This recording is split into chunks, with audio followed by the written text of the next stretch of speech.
Thanks for listening to Baxie's Musical Podcast. If you like what you hear today, be sure to follow it, like it, review it, share it, tell all your friends about it. Also, be sure to follow us on Instagram, Facebook, and TikTok for regular updates on upcoming guests. Today, we're brought to you by Metro Chrysler, Dodge, Jeep, and Ram at Chicopee. Be sure to check out their state-of-the-art dealership next to BJ's and Big Y on Memorial Drive, or check them out at metrojeep.com and drive home in your new Metro Chrysler, Dodge, Jeep, Ram today. It's Baxie's Musical Podcast.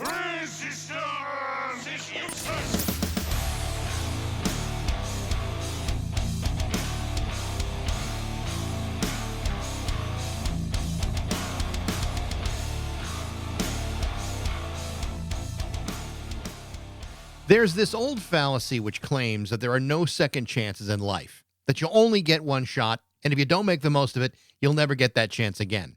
And while that sounds good on paper, there are plenty of people who do get a second chance at things. Even when things seem bleak and beyond the point of return, people return. And when they do, you have to give those people the respect they deserve, or at least you should.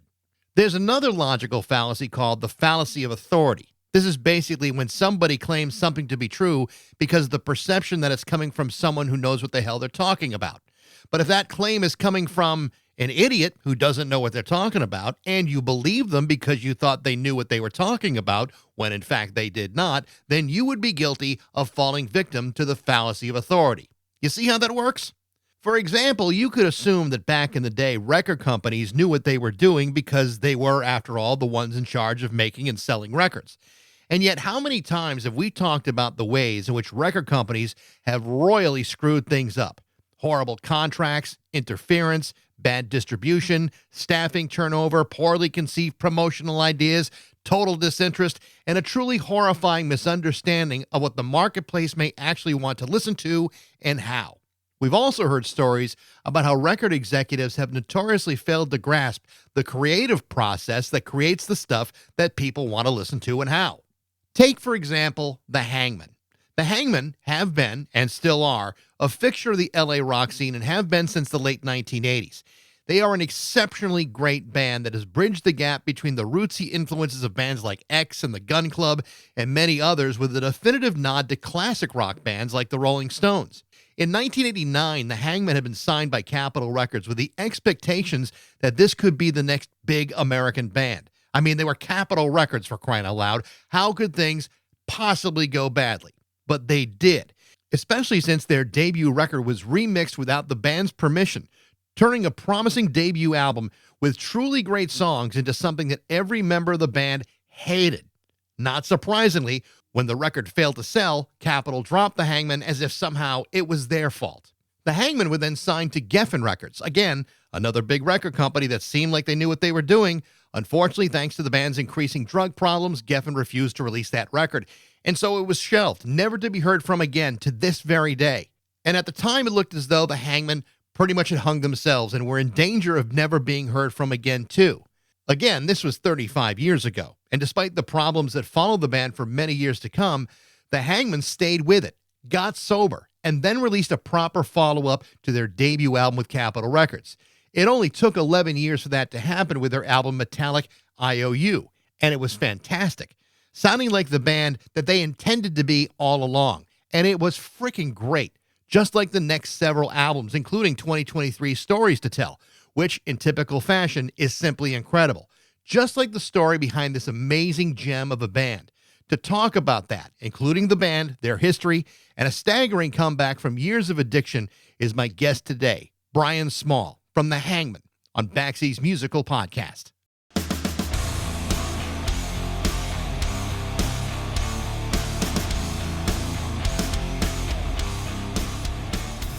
I got an email from Tex Mosley a while back from the Neverland Ranch Davidians, and he was on the podcast back in February, and he said, "You got to talk to my friend Bryan from the Hangmen. They're amazing. The story's unbelievable." And I'm so glad that I listened to him, because he was absolutely right. I found the story and I have found the music to be absolutely unbelievable. Tell me about the connection you have with Tex and about that friendship.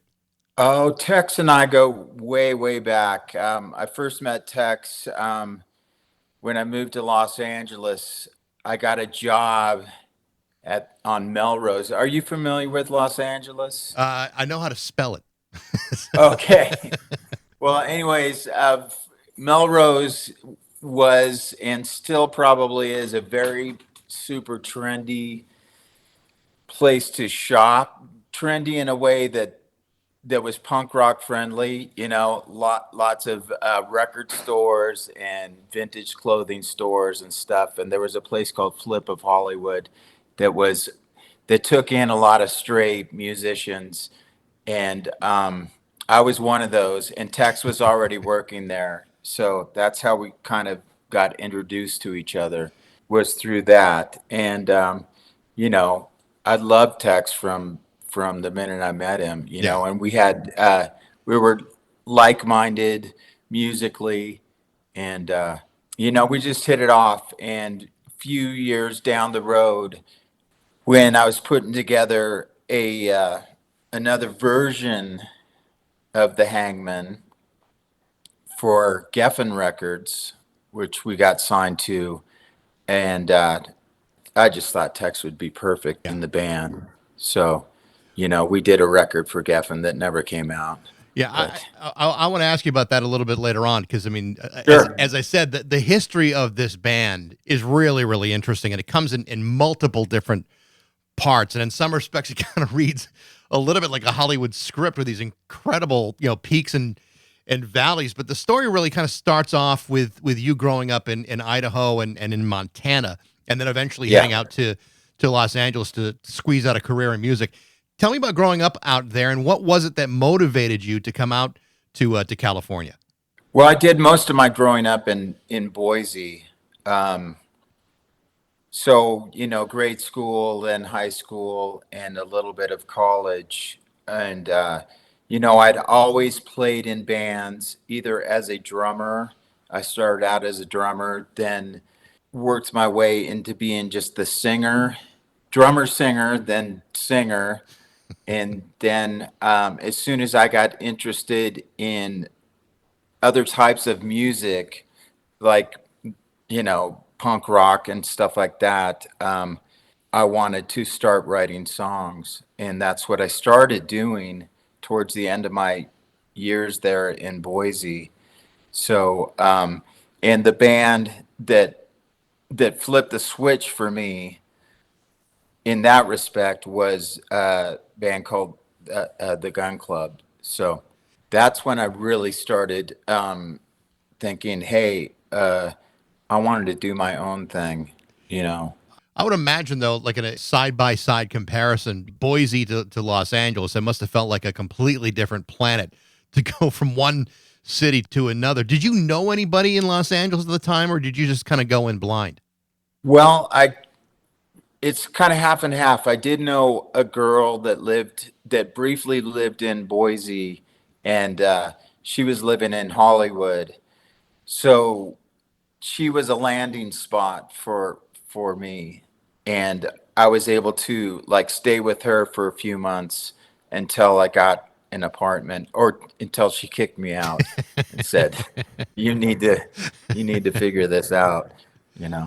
And the apartment building that she was living in happened to be where some of my favorite musicians from Los Angeles. The reason I went to Los Angeles was to be part of this scene that included bands like Tex and the Horseheads, the Leaving Trains, and Gun Club, of course, Joneses, L7 later on. It's interesting to hear you talk about the Gun Club and Jeffrey Lee Pierce. I mean, you're talking about the mid '80s or so, and there's lots of music like all over different parts of the city. I mean, you have you have the Gun Club, but you also have Poison on the other end of town too.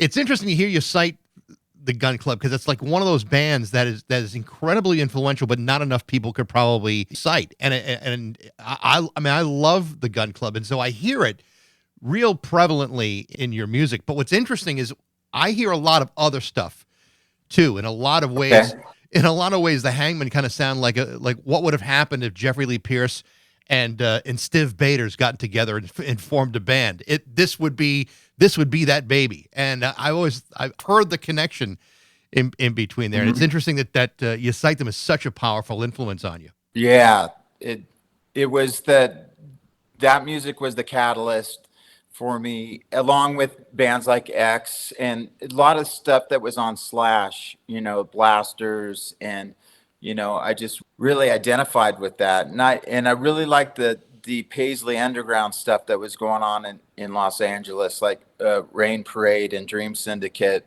and stuff like that too. So, at what point do you get the germination of the Hangmen together? Where does that start? It pretty much started in Boise when I wrote. Probably had about 4 songs that I demoed myself, and so I had some kind of foundation to recruit band members. Because I had a few songs and had an idea of what I wanted the band to be.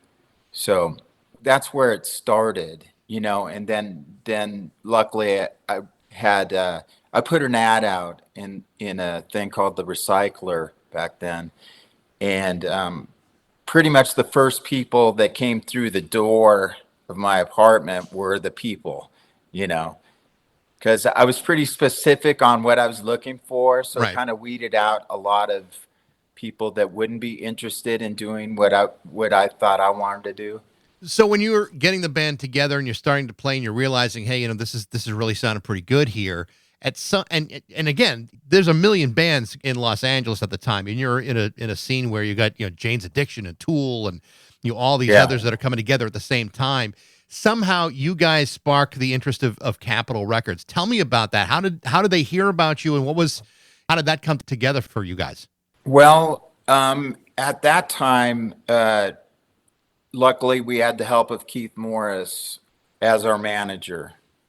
And, we didn't know what we were doing, but he had an idea because he'd been in the business for a while and had some success, and had some connections too. And introduced me to a lot of people. And we just started making demos with him producing and sending them out the old school style, and sending out our demo tapes to all these labels. And we were starting to get like little interest from like, some major labels, just like nibbles here, but no one was really biting until Capitol seemed to be the ones that were the most interested. Now, I've interviewed Keith, and for those who don't know Keith, he's the lead singer of the Circle Jerks and Black Flag. I mean, how was he as a manager, and how was he dealing as the intermediate? Was he the intermediary between you guys and Capitol? I would assume so, but Because I can't even imagine what those meetings must have been like. God, I wish I had a time machine and could like pay attention to what the fuck was going on, But we were kind of busy drinking, writing songs, playing shows in that order. So what Keith was doing, I'm sure was the proper thing to do, Sure. but we didn't know, The story of the first record, I think, is really interesting because I've heard similar stories like this before. You guys had recorded an album. You had it sounded great when it was first produced, but for whatever reason, Capitol had other ideas and remixed the record. And I had a chance to listen to it on YouTube. Mm-hmm. And I know that there's a story behind this, and I kind of understand where your head was at, because this was not how I believe you wanted the band to sound. Tell me about that record and what actually happened between you guys and Capitol. Well, it was, doing the record was a real thrill for us. We'd never done anything in a major studio like that, and we'd luckily gotten Vic Mail to produce it, which seemed perfect for us because we were really loving the Godfathers, and of course we loved what he did with Motorhead's Ace of Spades record, and his pedigree with The Who and bands like that from England. So we thought we were on the right track, and Vic did some mixes that we actually really liked, and he was really cool to work with. We learned a lot, but Capitol decided that they didn't like his mixes and remixed it over a weekend, and that's what was going to be the record, whether we liked it or not, and we didn't really know what it was going to sound like until it came out. The funny part about it is that there's some really good songs on that record, but when you hear that remix version, you realize this has kind of sucked the life out of a lot of these songs. It's really kind of a shame that it happened. Yeah, yeah, and that's how we felt too.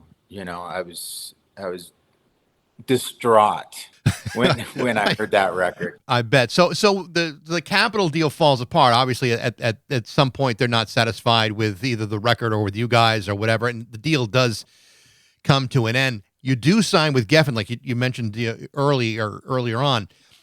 Yeah, You begin to record a second album, and there's some pretty significant issues at play here too. Not just that the band might not have been ready to record a second record, but you guys might not have been in the physical shape to be doing it either. Tell me about that period in the band's history here, and what essentially happened to that Geffen record. well, backing up just a little bit, after Capitol deal went south, after we had had a meeting with the new president, because the regime change was happening, and he was saying, "Oh, I love the band, don't worry, everything's going to be cool." Then 2 weeks later, it's like we're dropped, you know. Mm. So making that record kind of sucked all of the good stuff that we had going for us as a group at that time. It was kind of played out, and we were kind of over it as a band. I think we're starting to get more involved in that. At least I was, and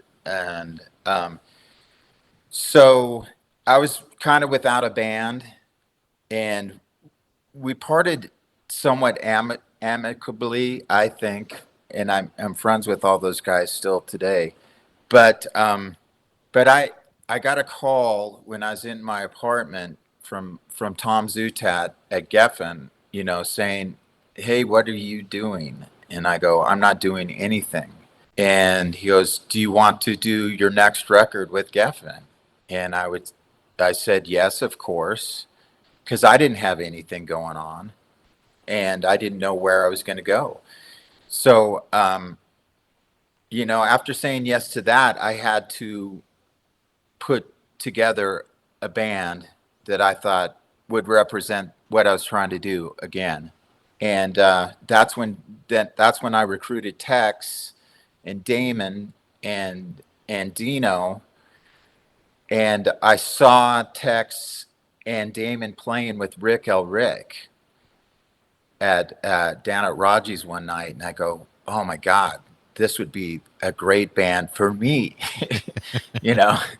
So I pursued them, and luckily, they said yes, and then we got Dino, and but that's when things were really starting to, for me personally, ramp up in my addictions.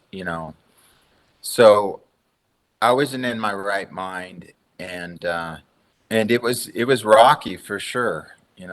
But we did get a band together, and they did notice that we had issues with substances. So they thought it'd be the best thing to do was to get us out of LA, which was a disaster. So where did you go after L.A.? We went to Memphis to record at Ardent Studios, which is another great studio. And we were lucky enough to get Rob Younger from the Radio Birdman to produce the record. And my A&R guy at the time played me a bunch of stuff that Rob had done, production wise. And of course, we loved Rob's band, and it seemed like it would work out good.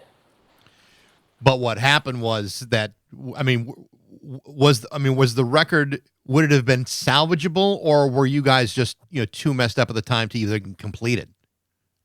Well, we completed it, and I think it was mixed, and we did do an album. We did an album cover concept, I think, and some photos for it.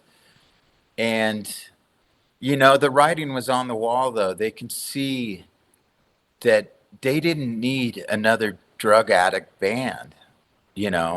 Especially one that hasn't proven to sell anything. We weren't a commodity that had a good track record. So this record, sits on a shelf or gets disposed of or whatever. Have you ever been able to get your hands on any of those sessions, or are those tapes just lost forever? There are some tapes of it floating around. I personally don't have one, but I have heard it, and we did use a couple of tracks. We found a couple of tracks to use on a single that we did a couple of years ago. There was a version of a Gun Club song that we had done in those sessions that we put out, and a version of a song called "She Walks" that was originally going to be on the very first album, and those turned out pretty good. But all in all, as a full record, I thought it was pretty weak, but there were some highlights in it.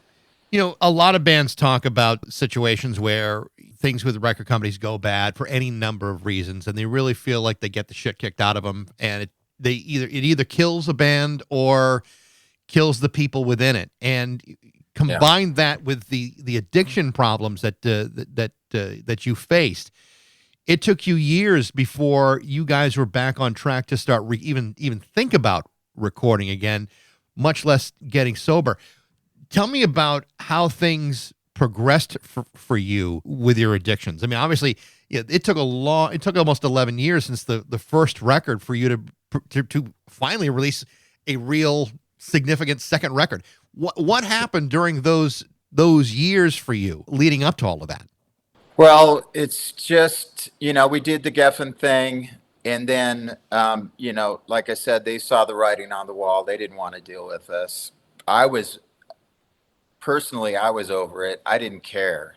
The band, Tex, Damon, and Dino they thought this was our big chance, and it could have been, but I didn't care anymore. Yeah. I didn't care. I didn't believe in myself so much or what we were doing, and I just thought, this is just going to go flat like Capitol.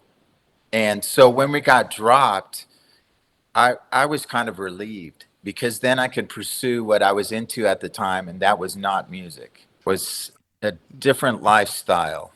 Yeah, obviously, recovery is no simple story for anybody. I mean, everyone's got a different path to get there. Absolutely. To hear the way you talk about it, I mean, obviously, your focus is on everything else but music, and maybe it's just pursuing your drugs, or trying to stay healthy, not drive yourself crazy doing it, whatever it may be. But at some point in this journey, you say, I can't do this anymore, and something needed to change. Was there a specific thing that made you say, okay, I've got to stop this and move out of it? Yeah, there was a moment where I had set up myself to go once again to my drug dealer, made the phone calls, got excited, and then when I went up to his door, I stopped instead of knocking, and I went back and turned around, and that was it. I was like, if I knock on this door, it's going to be another number of years of the same thing. And I was getting tired. I was getting so tired of it, because it wasn't fun anymore at all. It was just surviving. Now, was this before or after you moved back to Montana? Oh, this was in LA. Yeah, this is all LA stuff. So what came first? The actual sobriety, or you moving away from Los Angeles? Oh, the sobriety. Yeah. Yeah, I just moved back to Montana, recently, Oh, okay. like Okay. 3 years ago. So I was in LA for the first 20 24 years of my sobriety, Wow. and through all those records, from Metallic IOU up to Cactusville, those were all Los Angeles. So as I hear you talking about your addiction and recovery, obviously at some point you talk about how music is really not in your vocabulary at that moment, but at some point you decide, hey, you know what? Maybe I'm ready to get this band back together again. What precipitated that? What was it that said, okay, now it's time to start looking back at music again? Well, I'd always somehow had some form of a band going, whether we had to go to the pawn shop to get our guitars out, for one show, which it happened a few times, and playing just oddball shows here and there, I was still always in it. I never like walked away from music. I did in a sense because my focus was elsewhere, but it's like something you can't stop, I could never stop playing music. Yeah. Or trying to write songs. So it was always there. But, after I got sober for a little bit and put together a solid vision of the band, and we were sounding good, things started happening again, slowly but surely. It took you, like I said, a good 11 years before you released Metallic IOU. And Yeah. the record, after hearing it, I was blown away by how fantastic of a record that was. And that you came out of the gates feeling really like a really strong band. How important was that record to you after being kicked around for so many years as the Hangmen? This had to be a pretty important moment to release that record. Yeah, I thought it was a good record for sure. And I was proud of it, still am. But only looking back do I see, oh, wow, this is a really solid record. The importance of that record is really significant to the history of your band. Yeah. I mean, Yeah. without it, there would be no Hangmen right now. Yeah. Well, I don't know if that's true or not. But it's like when you do your first record, you have all this time, and so that's why a second record's so tough when they want it like right after your first record, because you had all those a number of years possibly to write for a first record. Then I had a decade to write for a second record. So yeah, but I mean, the reality is and you can answer this or not. Had that not happened, had you not had the ability to get yourself clean, go through those experiences, do you think you would be the band you are now without all of that happening? No, absolutely not. Yeah, no, everything had to happen. And I'm the one who beat myself up. It's not like I was victimized by this or that. Of course, there were things on major labels that I wish were different, and I wish that we had better representation, to handle these things, and people sitting us down and go, look, this is what this means. This is what, this is what's going to happen if you sign this, or if you get that tour bus, or if you, but I'm a slow learner.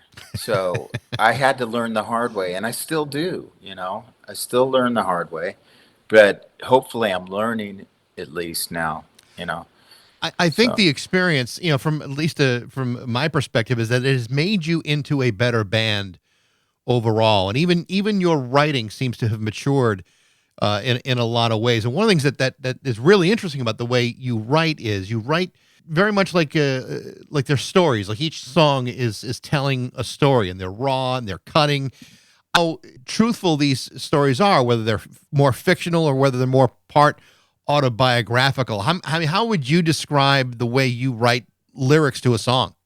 Well, I've got a lot of material to work with. All I have to do is think about, situations and stuff we've been through or I've been through or stuff that's happening now. And that kind of dictates the song. But some of it's just nonsense, that people think may take as something, Right. like I've heard from people, oh, that one song, that was about this. And okay, whatever you think. Best to keep them guessing. Yeah, and it's not to keep anyone guessing. It's just, there's imagery that I like to use, and some of it's dark, most of it is, but it's just life, Your last album came out 2023, Stories to Tell. It's so freaking good. I absolutely love that record. Where are you guys at today? Is there more music coming out? I mean, is there stuff, on the way? Where are you guys right now? Well, there is more stuff. I'm going to back down to Los Angeles here in a couple weeks to record a few new songs, and to keep us all like engaged. We had a tour, a big tour in June that our booking agent worked really hard on, and things just didn't line up properly. So that's what we had for June, and it went away, and it kind of took the wind out of our sails a little bit. And so me going to Los Angeles and to get with Angelique and George and Jimmy to be a band again, whether we were going there to record, I was going to record, or if we were just going to rehearse and maybe play a show or something, it's so important. But it's really hard for me because now I live in Montana and Angelique is moving back to Texas, so it's a lot trickier and it's harder for us to get together. But that's why it's so important for me to go down there. Yeah.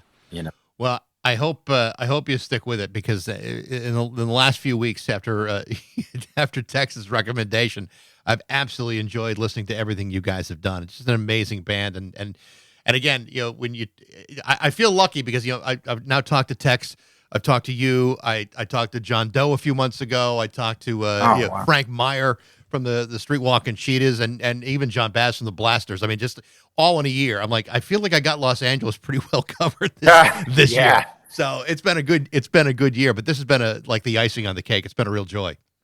Well, thank you, and I appreciate you listening and being interested. I absolutely am. Bryan, That's great. it's a real pleasure to meet you. I wish you all the best of luck. Thank you, Baxie. Appreciate it. You bet. Good to talk to you. Take care. Bye-bye now. All right. Be sure to check out not just some of the albums released by the Hangmen. Be sure to check out all of the records by these guys. Just an incredible band. Thanks for listening. I hope you enjoyed it. If you did, you can always email me at bax@rock102.com. I'd love to hear what you think. Thanks again to Metro Chrysler, Dodge, Jeep, and Ram at Chicopee for their support. But most of all, thanks to you for listening to Baxie's Musical Podcast.